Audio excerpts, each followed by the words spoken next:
මේ වැස්ස දවස්වල උණුවෙන් කන්න ගාලික් බටර් රයිස් හදමු.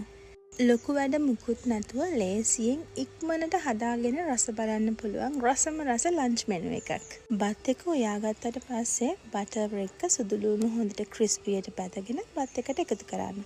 තව ඔයා කැමති නම් මේ විදිහට ලුණු ටිකකුත් බෙදලා එකතු කරන්න.